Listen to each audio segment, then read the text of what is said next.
Alright, what's up everybody? Today I'm going to be putting on some new shocks on my truck. Let me show you what I got. So I got the Bilsteins. These are the 5100 series. These are part numbers for those. The fronts are the adjustable ones, so you can lift the truck if you want with the fronts. The back are pretty much stock. I think they're like good for a 1-inch lift on the rear, but basically a stock replacement. But I'll get them unboxed and we'll take a look at them. Alright, so basically this is everything that comes in the box, besides some instructions if you want to read those. But these are pretty self-explanatory. Like I said, stock replacements. From what I hear, if you take these straps off the rear ones before you put it on, they're a bear to recompress. So basically you just don't unstrap them until you get them on the truck. The front ones, like I said, these are adjustable, so it comes with this little ring that you can move up, and these grooves, and then this collar slides down over there and locks it in place, and that's what the spring cup sits on. So that's how you get the adjustable ride height. It comes with some pretty nice boots. They fit on there real snug. It's got that little metal collar on there, and it just secures with a zip tie. But it all comes pretty well packaged for the most part. Yeah, let's get them installed.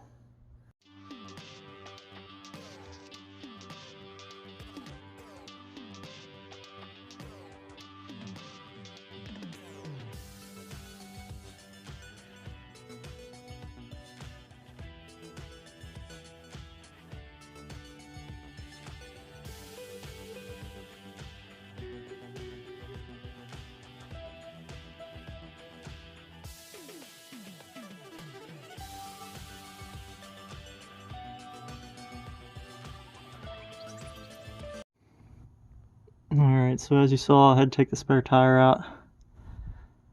And if you have a diesel, you got this sweet DEF tank right here. You can see the fill neck is right there. And here's the shock bolt. You pull the shock bolt out, it hits the side of the tank, unfortunately.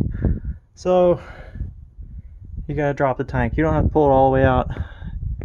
There's these strap things here. They don't really hold it up. I think they're just like braces, but I take that bolt all the way out. So you can see there, it's on the other side. I just loosened that one up.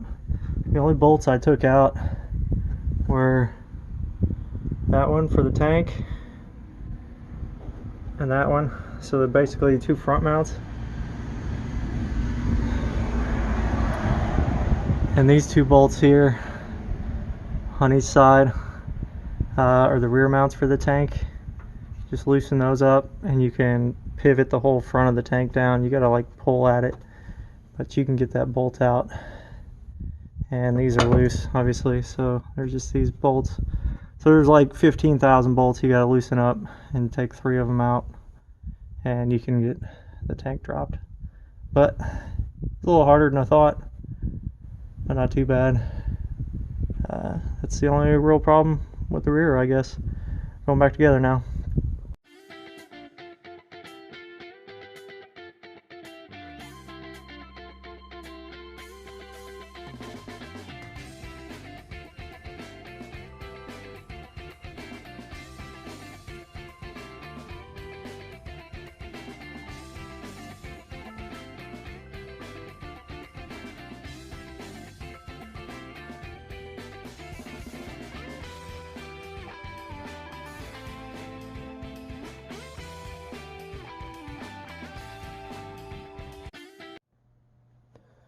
Alright, so I got the rears done.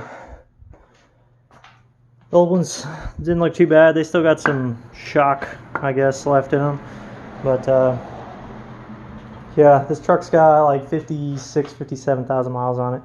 So not that these are bad. I'm just hoping to get maybe just a little bit better ride out of it. That's the whole reason I'm doing this. But like I said, rears are done. Got the truck flipped around.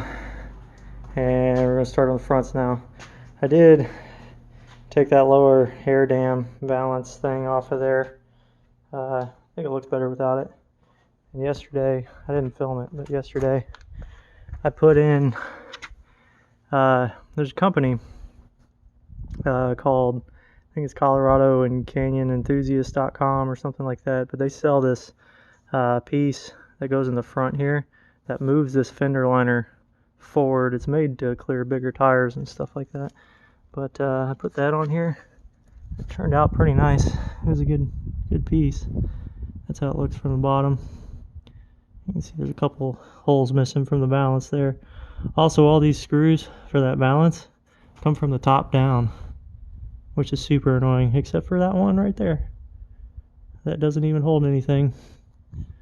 It's just chilling. But there's one on each side like that. But one of these days I'll get under there and flip it around the other way. But that's how that looks. I don't know if this side's better, but you can see there's a little bit more clearance in there than what there was. Anywho, I'll get started on these front shocks. Let you know how that goes.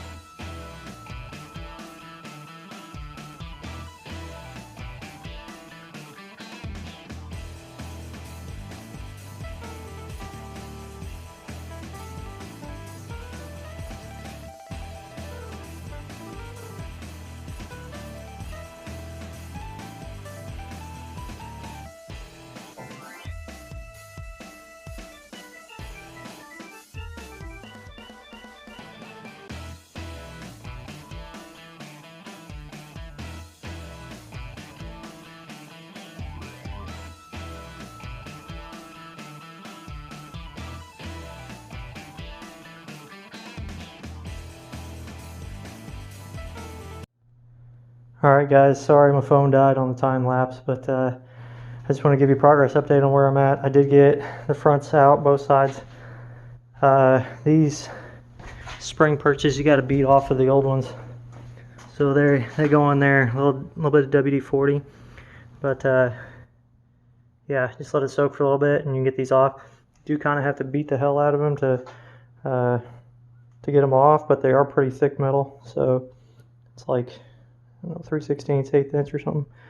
I don't know. But anyway, you can't get them off. Just try not to beat them up too much because you do have to reuse these. This is the only part that you have to reuse. They just slide on here, one of the new ones, and they sit on this collar. And yeah, just assemble them. I left the top perches in the truck. I'll show you that real quick. This is how I've always done these anytime I'm taking them out, but I don't even unbolt it. It's still in there. And I just use the weight of the vehicle to compress the spring. But kind of a pain in the ass, but gets the job done when you don't have a spring compressor. So anyway, I'm gonna get these back in here and I'll give you guys another update. Alright everybody, I got it all in there. Kind of a pain. Got the wheel wells back in it. Basically what you got to do, undo your sway bar on both sides, because this side ain't going to drop down if the other side's still attached. Take off your upper ball joint. Don't forget to take off your brake caliper and your wheel speed sensor cable. And basically what you can do is you can drop this lower control arm all the way down. You can leave that bottom bolt in it. Just drop it all the way down and then put a little bit of pressure on it with the floor jack, upwards pressure, just to keep tension on the spring. And then you can start taking this top nut out. Take the top nut all the way out, and then you can slowly start lowering the jack, and the shaft of the shock will come out of the upper spring pocket. Just be careful of the spring because it's still going to have tension on it. It's not much, it's just a little bit. Just be mindful of it, and you'll get it dropped all the way down to where the floor jack won't be supporting the lower control arm, and this will still be under a little bit of tension. Like I said, it's not much, but you can take that bottom bolt out and get a pry bar in there and pop it out. Just be careful. Put a strap around it if you're conscious about it or worried. that something's gonna happen. But yeah, to put it back in, basically what I do is just the reverse side of that. I just put it back up in there and put the shock shaft up through the hole. And you can't put this lower part of the shock in this bolt hole because it's too long. This lower control arm doesn't pivot down all the way. So since I have the sway bar in link out here, I just rested this in this little pocket in here, and I put a strap around it, just around the control arm, and it's a pretty heavy duty strap that'll hold it in there. Like I said, it's not under a whole lot of tension, but it's enough to where you have to use a floor jack to compress it back up in there. But as you use the floor jack just to compress it back up in there, you just thread the shock shaft through the hole, and then as soon as you get enough thread, probably enough to get the full nut all the way on there, you can lower the floor jack and the spring will stay in there, and then you can put the bottom bolt in. As soon as you get the bottom bolt in, you can jack it back up and it'll push the shaft all the way through the top. And the shock comes with a new bolt. I used the old bolt to thread it up in there, but yeah, then I replaced it as soon as I got it all pushed up in there with a new bolt. So yeah, and then once you get that in there, it's pretty much just reassembly. Just putting the upper control arm ball joint in there, upper ball joint in there, and put the brake caliper back on, your speed sensor line, and then the sway bar in link back in there, and fender liner. And that leaves us, I guess that leaves us where we're at now. Just put the wheels and tires back on it, and I'll show you the other side. It looks identical. Both sides are the same, so no worries about that. Like I said, this is a two-wheel drive truck, obviously, so I don't know if there's any complications with axle shafts or anything like that. You might have to consult the manual on that. But yeah, besides that, I'm gonna put the wheels back on it and take it for a drive. All right, everybody. So I'm out for a drive. It's initial impressions. I think the initial, the low speed compression is a little bit firmer. It feels pretty tight initially. That makes it good for like initial turn in and stuff. So when I go take a corner initially, it feels, I don't want to say stiff because that's not the right term. It feels tighter. And then as far as the rebound goes, or the extension of the shock, I think that's about the same. All in all, I think it's pretty similar to a stock shock. I'm not gonna lie. It's not that much different. That's the only thing I could really notice, is the fact that the initial like low speed compression is a little bit firmer, and I think it obviously has something to do with the valving, but I don't think it's a negative thing at all. I think it really helps out the truck. It makes it feel more stable, I guess is a good term. When you go to initially take a corner, it doesn't feel like the truck's trying to fall over. You know, not that it really felt like that before, but it's even less now. So all in all, I think it's a good win. It's a good buy. Worth the money. It's kind of pricey to be putting a new set of shocks on if you're looking for just an improvement in ride quality. I don't think it's for the money. I wouldn't really consider it. But if you have like a set of worn out shocks, or you're just looking to replace your original shocks, I think it's a good upgrade, and it's worth the money considering it's only a couple more bucks than the stock ones anyway.